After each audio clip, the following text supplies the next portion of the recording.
പുതിയ ഒരു വീഡിയോയിലേക്ക് എല്ലാവർക്കും സ്വാഗതം. അപ്പൊ ഇന്ന് ഞാൻ ഉണ്ടാക്കാൻ പോകുന്നത് പരിപ്പ് വടയാണ്. അതിന്റെ എല്ലാവരെയും അതൊന്ന് കാണിച്ചു തരാം. അപ്പം 3/4 കിലോ പരിപ്പ് ഞാനൊരു 4 മണിക്കൂറിന് മുമ്പ് ഇട്ട് കുതിർത്ത് അതെല്ലാം കഴുകി അരിച്ച് വാരി വെള്ളം കളഞ്ഞ് വെച്ചേക്കുവാണ്. അപ്പൊ അതിനാവശ്യത്തിനുള്ള ഒരു കഷ്ണം ഇഞ്ചി, ഒരു 4 പച്ചമുളക്, വെളുത്തുള്ളി, കറിവേപ്പില. ഇനി ഞാൻ ഈ പരിപ്പ് ഇപ്പൊ ചതച്ചുകൊണ്ട് വന്നിട്ട് ബാക്കിയുള്ളത് കാണിക്കാം. തൊമര ഞാൻ ചതച്ച് കൊണ്ടുവന്നു. ഞാൻ അതിലോട്ട് പച്ചമുളക് മുമ്പ് എടുത്തു വെച്ച് ഞാൻ പറഞ്ഞാണല്ലോ, ആ പച്ചമുളക് അരിഞ്ഞതിട്ടു, ഇഞ്ചി ഇട്ടു, കറിവേപ്പില ഇട്ടോ, ഇച്ചിരൂടെ മുറിച്ചിടാം, ഇച്ചിരൂടെ മണം കിട്ടും. പിന്നെ 2 കഷ്ണം ഒരു 3-4 അല്ലി വെളുത്തുള്ളി ഉണ്ടേ, അതൊന്ന് ചതച്ചെടുത്ത്. ഈ വെളുത്തുള്ളി ഇടുന്നെന്ന് പറഞ്ഞാൽ പരിപ്പോടെയൊക്കെ കഴിക്കുമ്പോൾ ചിലർ പറയും ഭയങ്കര ഗ്യാസാണെന്ന്. അതിനുവേണ്ടിയാണ് വെളുത്തുള്ളി ഇടുന്നത്. ഇട്ടില്ലേലും കുഴപ്പമില്ല, ഞാൻ വെളുത്തുള്ളി ഉണ്ടെങ്കിൽ അതിന്റെ ഒരു സ്വാദൂടെ വരും. അപ്പൊ ഇനി ഉപ്പിടാൻ പോകുന്നു. ഉപ്പൊക്കെ അവനവൻ ആവശ്യമായ രീതിയിൽ, ചിലർക്ക് ഉപ്പ് കുറച്ച് മതി, ചിലർക്ക് ഉപ്പ് കൂടുതൽ വേണം. അപ്പൊ അതൊക്കെ അവനവന്റെ ആവശ്യത്തിന് ഇട്ടാൽ മതി. ഇനി ഞാനതൊന്ന് ഇളക്കാം.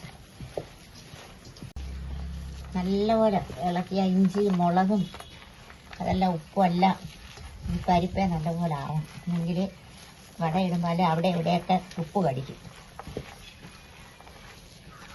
ഇങ്ങനെ ഇളക്കി ഇച്ചിരി നേരം ഒന്ന് ഇളക്കി അത് നല്ലപോലെ ഇളക്കി കഴിയുമ്പോൾ ഉപ്പൊക്കെ നല്ലപോലെ അരിഞ്ഞ് കിട്ടും.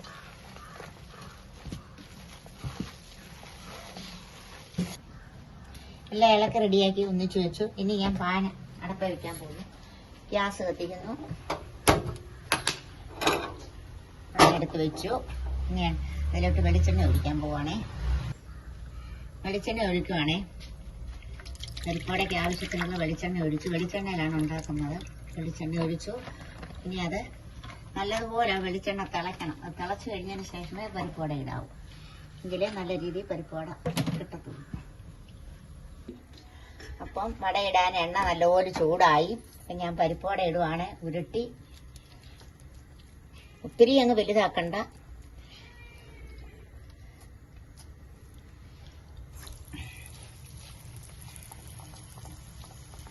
വട നല്ലപോലെ കണ്ടോ, എണ്ണ ചൂടായി. എണ്ണ നല്ലപോലെ ചൂടാവണം, അല്ലെങ്കിൽ പരിപ്പോട ഇടുമ്പോൾ പൊട്ടും, പൊടിഞ്ഞു പോകും.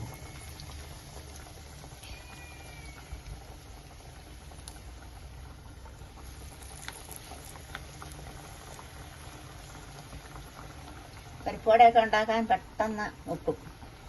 വടത്തൊമര എന്ന് പറഞ്ഞാൽ തൊമര വാങ്ങിക്കണം. അത് വാങ്ങിച്ച് ഒരു 4 മണിക്കൂർ വെള്ളത്തിലിട്ട് കുതിർത്ത് പിന്നെ അതിന്റെ വെള്ളം പോയി കഴിയുമ്പോൾ അത് മിക്സി വെച്ചും ചതയ്ക്കാം, ഞാനിപ്പോൾ ഗ്രൈൻഡറിൽ വെച്ചാണ് ചതച്ചേക്കുന്നത്. മിക്സി വെച്ചും ചതയ്ക്കാം. എന്നിട്ട് നമ്മൾ ഇതുപോലെ ചേരുവകളൊക്കെ ചേർത്താൽ മതി. പക്ഷെ എല്ലാവരും കാണണം, ഇത് ആദ്യം മുതൽ അവസാനം വരെ കാണണം. എല്ലാവരും ലൈക്ക് ചെയ്യണം, ഷെയർ ചെയ്യണം, സബ്സ്ക്രൈബ് ചെയ്യണം. എന്തെങ്കിലും ഇതിനകത്ത് അഭിപ്രായങ്ങളുണ്ടെങ്കിൽ ഞങ്ങളോട് പറയണം. ഇതുപോലെ എല്ലാവരും ഉണ്ടാക്കി നോക്കണം. അപ്പം പരിപ്പോടെ എല്ലാം റെഡി ആയിക്കൊണ്ടേ ഇരിക്കുന്നു. കളറൊക്കെ മാറി എല്ലാം ചുമന്ന് വരുന്നു. റെഡി ആയിക്കൊണ്ടേ ഇരിക്കുന്നു. കോരാറായി വരുന്നു. കണ്ടോ പരിപ്പോടെ കളറൊക്കെ കണ്ടോ? ഇതുപോലെ എല്ലാവരും ഉണ്ടാക്കണേ. ഉണ്ടാക്കിയിട്ട് എന്നോട് പറയണേ. ഒരുപാട് സമയങ്ങളൊന്നും ഇതിന് വേണ്ട, പെട്ടെന്നാ ഇതൊക്കെ. പരിപ്പ് വെള്ളത്തിലിട്ടത് കുതിർന്ന് കിട്ടിക്കഴിഞ്ഞാൽ ഉടൻ പെട്ടെന്ന് അരച്ച് നമുക്ക് വട ഉണ്ടാക്കാം.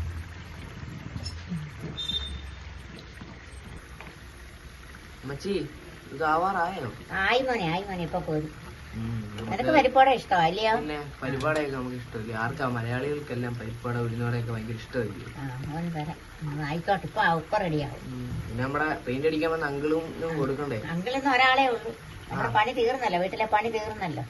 ഒരാളെ ഉള്ളു. നമുക്ക് അങ്കിളിന് കൊടുക്കാം. ഒരാളെ ഉള്ളു. നമ്മുടെ പണി ഇന്നുകൊണ്ട് തീരുവാ. ഇപ്പൊ പരിപ്പുവട റെഡിയായി.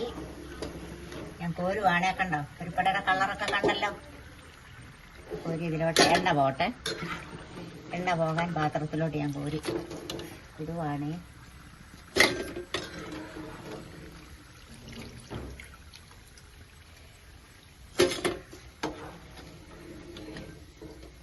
ഇനി ഈ എണ്ണ ഒരു 2 മിനിറ്റ് കിടന്ന് ഒന്നുകൂടെ ചൂടാവണം. ചൂടായിട്ട് വേണം അടുത്ത ട്രിപ്പ് ഇടാൻ.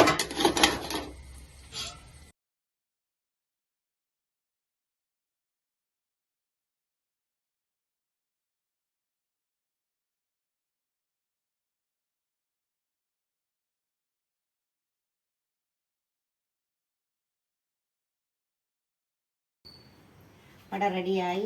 വട തേണ്ടിരിക്കുന്നത് കണ്ടോ? അപ്പം ഞാനൊന്ന് മുറിച്ച് ടേസ്റ്റ് നോക്കട്ടെ. ആ നല്ല മൊരുമൊരാന്നിരിക്കും. നല്ല സൂപ്പർ വട. എനിക്കും കൂടെ മോൻ കഴിച്ചു നോക്കാം. അങ്ങനെ ഉണ്ടോ നോക്കാം. കൊള്ളാലോ, അടിപൊളി. ഏ പിന്നെ സൂപ്പർ. എല്ലാവരും വീട്ടിലേക്ക് ഒന്ന് ട്രൈ ചെയ്ത് നോക്ക്, ഇല്ലയോ? പിന്നെ ലൈക്ക്, ഷെയർ, സബ്സ്ക്രൈബ് ഒക്കെ ചെയ്ത് കൂടെ പോന്നോ. ഇപ്പോൾ ഇതുപോലെ പുതിയ പുതിയ വീഡിയോകൾക്ക് ഫോളോയും ചെയ്ത് സബ്സ്ക്രൈബ് ഒക്കെ ചെയ്ത് കൂടെ കുടിക്കും. അമ്മച്ചിക്ക് എന്തെങ്കിലും ഇനി പറയാനുണ്ടോ? ഇനി എന്താ പറയുക, ഇനി പുതിയ വീഡിയോ ആയിട്ട് ഇനി അടുത്ത ദിവസം കാണാം. അത്രേ ഉള്ളൂ.